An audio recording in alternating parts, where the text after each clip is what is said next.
Les réunions. Donc, nous assistons à beaucoup de points de réunion en présence, en visio. Paraît-il, d'après une étude, les cadres sont en réunion 27 jours par an. C'est plus qu'ils n'ont de congés. Pour passer moins de temps en réunion, il y a des méthodes qui peuvent vous aider à passer peut-être même voire 25% de temps en moins en réunion. La première clé pour gagner du temps en réunion est de définir ou de faire définir le but de la réunion. Par exemple, prendre une décision, présenter un bilan, prise de contact, information, retour d'expérience. Donc être très explicite sur le but de la réunion. 9 fois sur 10, les gens ne savent pas pourquoi ils viennent.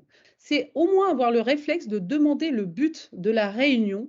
Cela va éviter également d'introduire des hors-sujets. Deuxième clé, exiger une préparation écrite en amont. L'intérêt de demander une préparation écrite, ça va être d'avoir des interventions plus concises, des idées qui seront mieux mûries par les différents intervenants. Ça va être aussi efficace pour faire des tours de table rapides. Les gens ne sont pas en train de chercher leurs idées, ils les développent directement.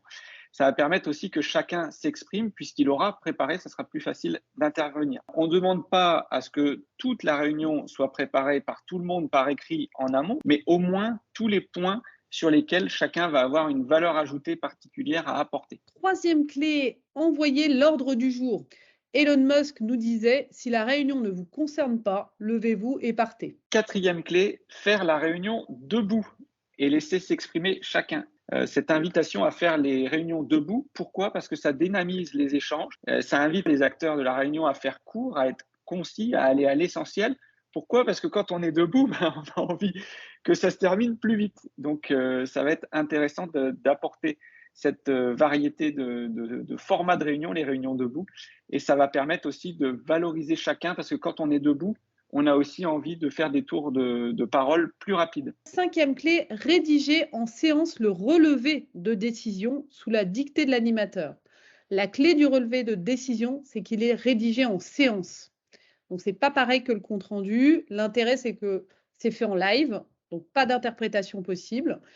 Et finalement, ce relevé de décision, c'est une petite révolution parce que ça évite les comptes rendus finalement que personne ne lit. Sixième clé, neutraliser les dérangements si vous êtes en présentiel. Comment on fait ça? On peut inviter les gens à couper leur portable ou leur PC, sauf si vraiment c'est nécessaire et qu'il y a une urgence.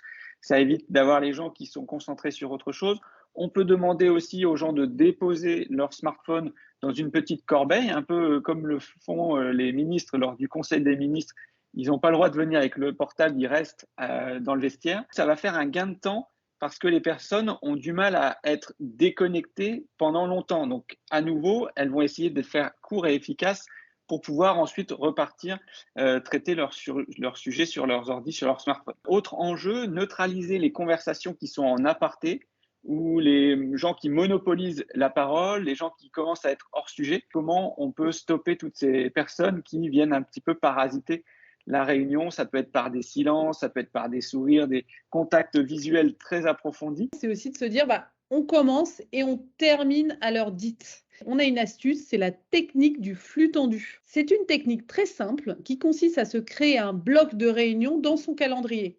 Si par exemple vous êtes convié à une réunion de 14 heures à 15 heures, on se débrouille pour en coller une de 15h10 à 16 heures, histoire de quand même souffler entre les deux, mais très rapide. Et cela vous fera ainsi une bonne raison pour quitter la première réunion afin de vous rendre à la seconde réunion. Huitième et dernière clé, la répartition des fonctions. Vous connaissez peut-être la fonction du gardien du temps, cette personne à l'intérieur de la réunion qui est là pour dire attention, on est en train de dériver, on ne va pas réussir à respecter l'ordre du jour. Vous pouvez avoir aussi un autre rôle qui est celui du cadenceur, celui qui va forcer un petit peu à un moment de dire bon, il est temps de prendre une décision, il est temps d'arrêter de palabrer et allons-y pour clôturer le sujet en cours. Vous pouvez aussi avoir le secrétaire de séance, bien utile pour ce que nous disait tout à l'heure Estelle, de faire le relevé de décision. Et puis, vous pouvez aussi avoir d'autres rôles comme le co-animateur. Vous voyez, aujourd'hui, on fait la co-animation à deux, c'est un peu l'habitude du Manager Boost et ça permet comme ça